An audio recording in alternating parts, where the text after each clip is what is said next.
गुरु तुम हो ज्ञानी ज्ञान के दाता, मुनि गुरुवर को करके प्रणाम गाऊं मैं, ध्याऊं मैं सुबह शाम। पुलक सागर एक नाम एक नाम। इस कार्यक्रम के प्रसारण पुण्यार्जक परिवार हैं श्री सुधाकर जी अग्रवाल, जितेंद्र कुमार सुधाकर जी अग्रवाल, ट्रस्टी जिन शरणम तीर्थ, संरक्षक पुलक मंच परिवार श्री रामपुर, सौभाग्यवती प्रिया जितेंद्र कुमार अग्रवाल, अध्यक्षा पुलक मंच परिवार श्री रामपुर, राष्ट्रीय शिक्षा मंत्री पुलक मंच परिवार, संयोजिका जिन शरणम छात्रावास, अध्यक्षा आचार्य शांति सागर पाठशाला श्री रामपुर, कुमारी समृद्धि चिरंजीव सार्थक अग्रवाल परिवार श्री रामपुर, जैन एग्रो इंडस्ट्रीज, निर्माता कॉटन सीड ऑयल और एग्रो उत्पाद, plot number A180 MIDC Shri Rampur, जिला अहमदनगर, महाराष्ट्र। स्वप्न का फल, स्वप्न क्या होंगे महाराज? जाओ, महाराज तुम्हें स्वयं प्रश्न पूछे। जा करे अब बतलाओ तुम दो सपनों का राज, निश्चय ही श्रद्धान वह करे कहो आ। राजा के पास पहुंचता है महामंत्री। राजा कहते कि महामंत्री, तीर्थ यात्रा कैसी रही?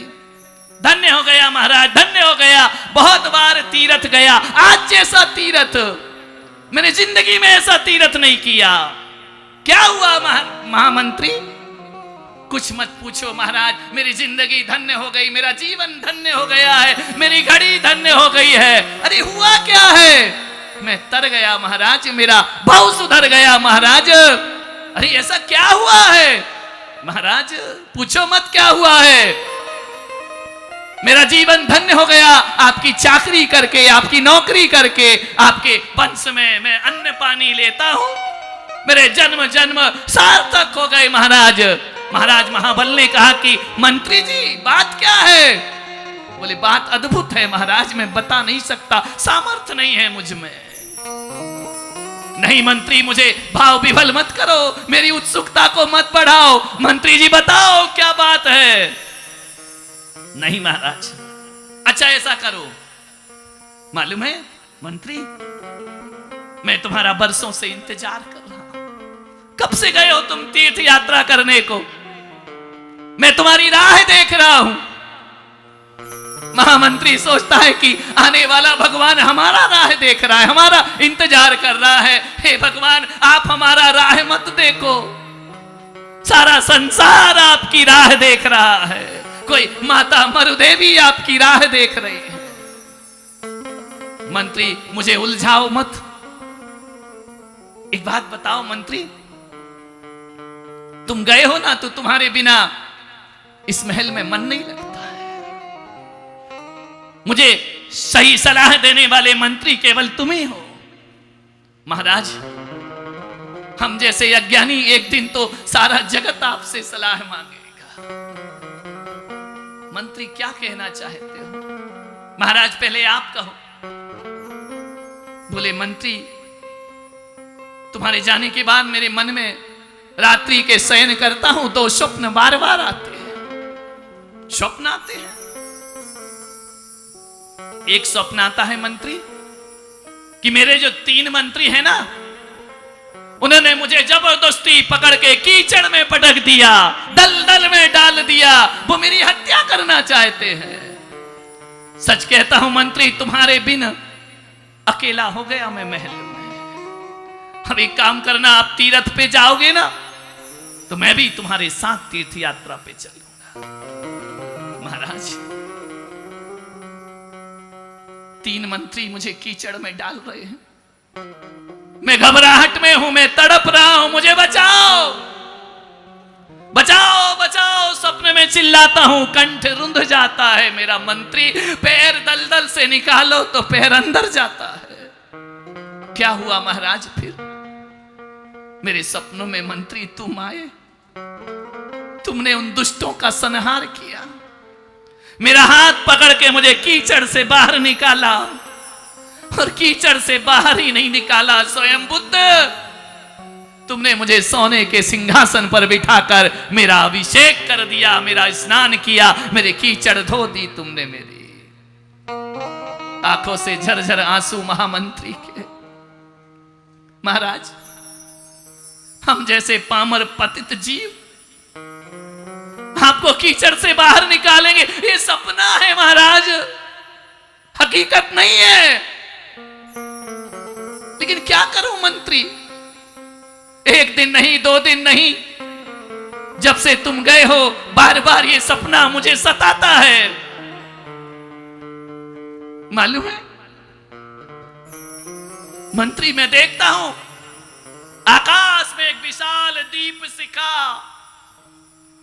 एक प्रकाश पुंज देखता हूं महाराज मंत्री, और देखता हूं कि वह चमकता हुआ सितारा धीरे धीरे कांतिहीन हो रहा है, नष्ट हो रहा है। वह तेज प्रकाश धीरे धीरे विलुप्त हो रहा है।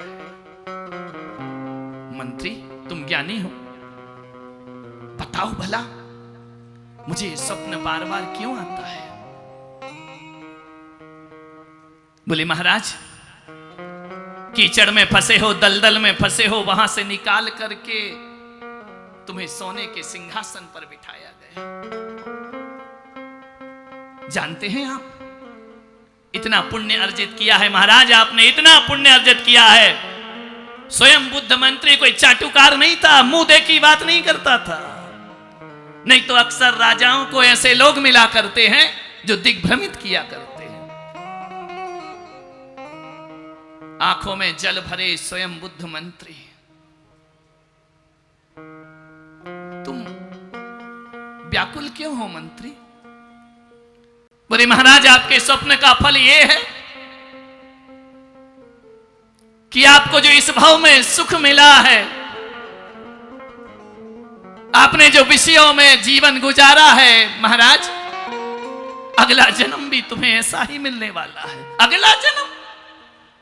मैंने तो ऐसा कुछ नहीं किया मंत्री, आपने नहीं किया, भगवान आपकी होनहार ऐसी है। अगले जन्म में आप स्वर्ग के देव बनने जा रहे हैं। स्वर्ग का देव मैं? हाँ महाराज। अच्छा ये बताओ, वो जो दीप शिखा मंद पड़ी, ऊर्जा कम हुई, चमक कम हुई, महाराज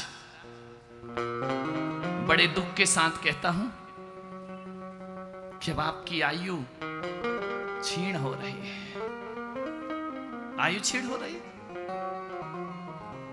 हाँ महाराज, अब आपकी आयु का 1 माह शेष बचा है, जीवन विसर्जन की ओर है। 1 माह आयु, क्या करूं मंत्री? इस बीती हुई आयु पर रोऊं या इस आयु जो बची है उस पर आनंद मनाऊं? मंत्री मुझे सलाह दो। जब होनहार अच्छी होती है, भवितव्यता अच्छी होती है, तो इस जीव को ज्ञान की बातें कल्याणप्रद महसूस होती। मंत्री बताओ मैं क्या करूं? बस महाराज 1 माह आयु बची है आपकी, सब खत्म हो जाएगा। हाँ महाराज। मंत्री, तुमने मुझे सोने के सिंहासन पर क्यों बिठाया? यदि मुझे खत्म ही होना है तो कीचड़ में खत्म हो जाता। नहीं महाराज, आपके मीठे मीठे फल खाए, आपके एहसान है मेरे ऊपर, आपके बड़े उपकार हैं मेरे ऊपर, मैं तुम्हें सोने का आसन देता हूं।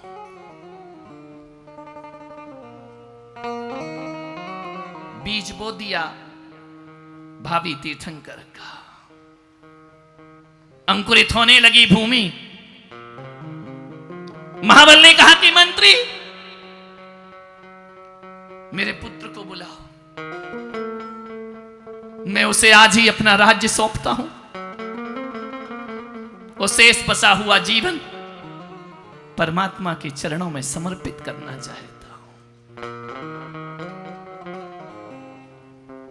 सपनों के यूं राज बताना मोक्ष मार्ग प्रति होवे ध्याना। सब बोलिए।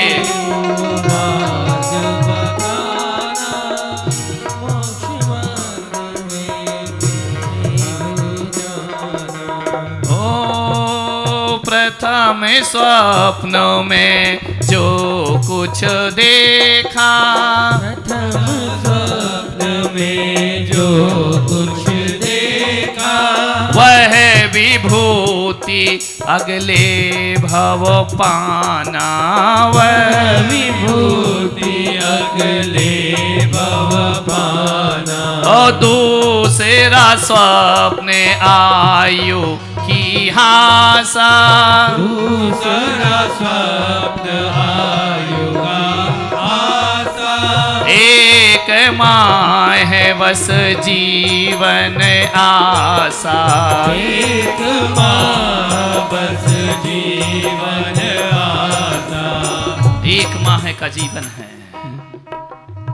एक बात याद रखो उदयपुर वालों, कभी किसी पनिहारिन को कुएं में पानी भरते हुए देखना। 100 हाथ गहरा कुआं है, बाल्टी रस्सी से बंधी है। वह बाल्टी लेती है, कुएं में फेंक देती है। मालूम है, एक हाथ की रस्सी को पकड़ के रखती है, 99 हाथ की रस्सी पानी में डूब देती है। वह चिंतित नहीं होती है। चिंतित कब होती है? जब 100 हाथ की रस्सी पूरी गिर जाती है। लेकिन वो पनिहारिन एक हाथ की रस्सी को पकड़ के रखती है। वो जानती है कि एक हाथ की रस्सी 99 हाथ में डूबी हुई बाल्टी को फिर वापस लेकर के आ सकती है। एक हाथ की रस्सी से जीवन जो पापों में व्यतीत हुआ वो पुण्य में फिर वापस आ सकता है। महाराज, हजारों वर्ष की आयु व्यतीत की, एक हाथ का जीवन बचा है। इसे सार्थक करने का प्रयास करो। कैसा हित साध रहा है। उसने संसार में नहीं बांधा, उसने विषय भोगों में नहीं बांधा। उसने कहा महाराज अपने जीवन का उद्धार करो। ये सब छूटेगा, सब नष्ट हो जाएगा। क्या कमाया है वो याद रखो, क्या लेकर जाओगे उसे याद रखो। समय आपका हो रहा है, समाप्त करता हूं। कृष शरीर यति हो गया, मन परमेष्ठी लगाए। नमोकार जपते हुए दिया शरीर विहार। बोलो ऋषभदेव भगवान की जय। लेकर लिंग शरीर वह गए स्वर्ग ऐशान। हुए देव ललितांग वे धारक रिद्धि महान। ललितांग देव बने स्वर्ग में जाकर। ये वही मंत्री है ना जिसने कीचड़ से उठाकर सिंहासन पर बिठा दिया। एक सद्गुरु, एक व्यक्ति, एक ऐसी आत्मा मिल जाए जो हमारे जीवन का उद्धार कर दिया करती है। कीचड़ से निकाल के सिंहासन पर विराजमान कर देती है। बहुत उपकार माना राजा महाबल ने मंत्री सुबुद्धि का कि सचमुच तूने मुझे ऐशान स्वर्ग में ला करके बिठा दिया। तू नहीं होता मंत्री तो आज मैं स्वर्ग की यात्रा नहीं कर रहा होता। आकर के राजदेव बन करके सुबुद्धि मंत्री का बहुत सत्कार किया उसने। उपकारी का उपकार ज्ञानी जन कभी भूलते नहीं। राजा से इंद्र बना दिया। मान्यवर में भी एक कथा जो यहां पर आपके बीच पढ़ रहा हूं ना, तो मैं भी चाहता हूं उस स्वयं बुद्ध मंत्री की तरह कि आप भी कीचड़ से निकल के सोने के सिंहासन पर जाकर विराजमान हो जाए, जीवन धन्यता को प्राप्त। आज पहला दिन है, कथा अपने धीरे धीरे देखना, अलग अलग रूप इस कथा के होंगे। अभी 16 स्वप्नों का दिग्दर्शन होगा। वह ललितांग देव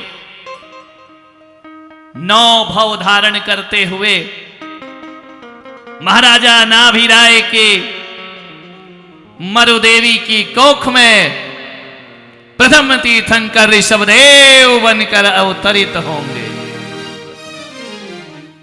कैसे कैसे 9 भव रहे, कथा कल श्रवण होगी सुबह के समय।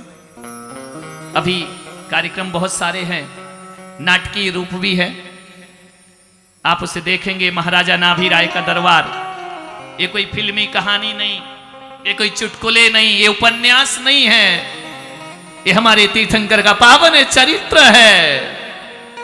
जो कानों से सुन लेता है अमृत हो जाता है जीवन, आंखों से देखता है अनेक जन्मों में आंखों की व्यवस्था कर लेता है। इस कथा को श्रवण करेंगे, कल नए नए रूपों में कथा आपके बीच आएगी। अभी भगवान 9 भव तक कैसे कैसे जन्म लिए, किस किस योनियों में गए, और अंतिम जन्म उनका अयोध्या में महाराज नाभिराय के घर में हुआ करता है। कल सुबह सब लोग समय पर उपस्थित होना, क्योंकि जन्म का दृश्य बार बार देखने नहीं मिलेगा, और पंच कल्याणक में ऐसा जन्म नहीं दिखाया जाता जो यहां दिखाया जाएगा। साक्षात दर्शन होंगे, कैसे रैण मंजूषा से भगवान पर्दे के पीछे नहीं, माता यहीं जन्म देगी पंडाल में, इसी स्टेज पर माता मरुदेवी कैसे संदूक में से रत्न प्रकट होता है, यह दृश्य कल आपको यहाँ पर देखने को मिलेगा। इस कार्यक्रम के प्रसारण पुण्यार्जक परिवार हैं श्री सुधाकर जी अग्रवाल, जितेंद्र कुमार सुधाकर जी अग्रवाल, ट्रस्टी जिनशरणम तीर्थ, संरक्षक पुलक मंच परिवार श्री रामपुर, सौभाग्यवती प्रिया जितेंद्र कुमार अग्रवाल, अध्यक्षा पुलक मंच परिवार श्री रामपुर, राष्ट्रीय शिक्षा मंत्री पुलक मंच परिवार, संयोजिका जिनशरणम छात्रावास, अध्यक्षा आचार्य शांति सागर पाठशाला श्री रामपुर, कुमारी समृद्धि चिरंजीव सार्थक अग्रवाल परिवार श्री रामपुर, जैन एग्रो इंडस्ट्रीज, निर्माता कॉटन सीड ऑयल और एग्रो उत्पाद, plot number A180 MIDC Shri Rampur, जिला अहमदनगर, महाराष्ट्र। गुरु तुम हो ज्ञानी, ज्ञान के दाता, मुनि गुरुवर को करके